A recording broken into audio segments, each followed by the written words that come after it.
Okay, folks, ladies and gentlemen, boys and girls, I just want to talk about something here that some guys don't discuss that much.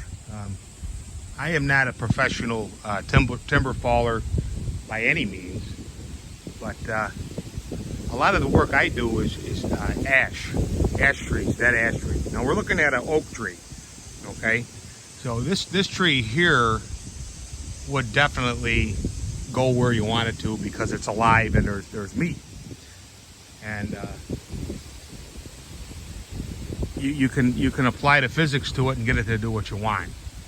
I'm not saying I'm that good at it, but I kind of have an idea. But you get into these ash trees, and a lot of times what happens is, especially you start getting down to the base here, they rot. I mean, they're rotted. In other words, you have a, say, 20-inch diameter tree, and there's maybe 10 inches at the center that's just rotted away. So if you try and do a bore cut or even a conventional cut, you may find yourself in a world of caca, because again, I'm not a professional, but I understand physics, and if there's no holding wood there, then you're kind of in a bind here.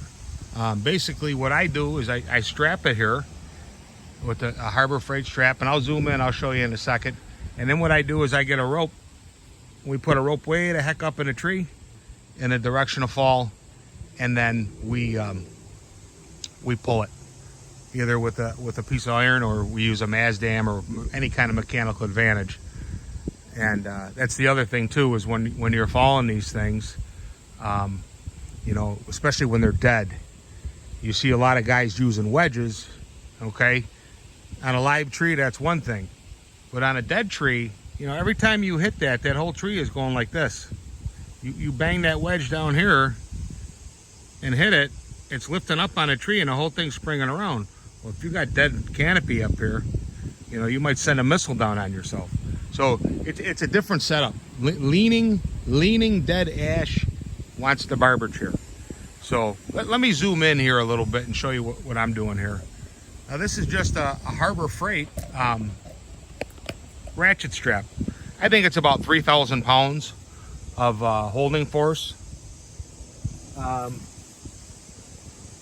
Do not exceed 3,300 pound capacity, which is, that you're never gonna get that, exceed that. But the whole thing with this is, you got your tree here, and it's leaning heavily to one side, and there's a lot of limb weight on this way, and it's pulling on this.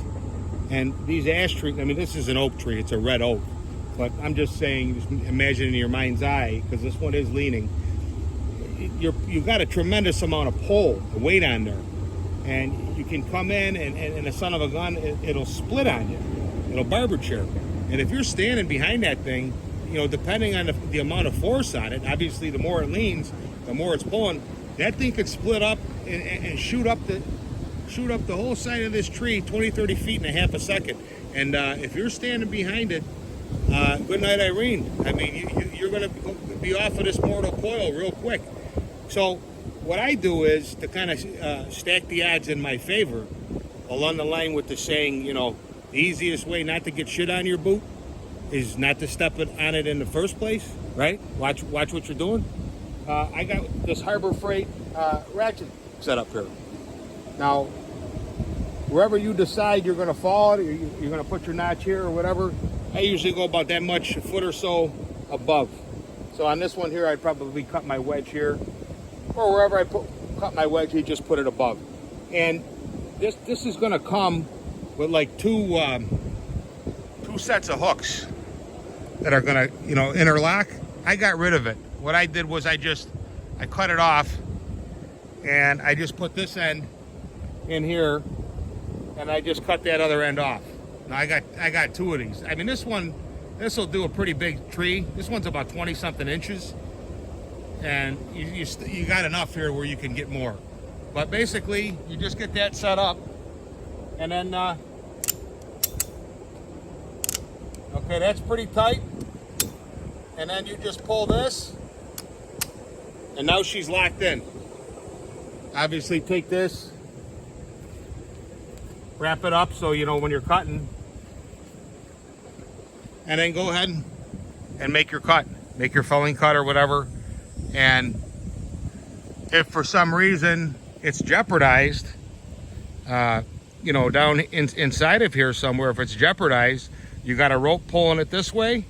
That's 30, 40 feet up in the tree, so you got some mechanical advantage steering you. And then if it does decide to split, you've got this holding it for you. You know what I'm saying? So I hope this helps somebody out, and if you know,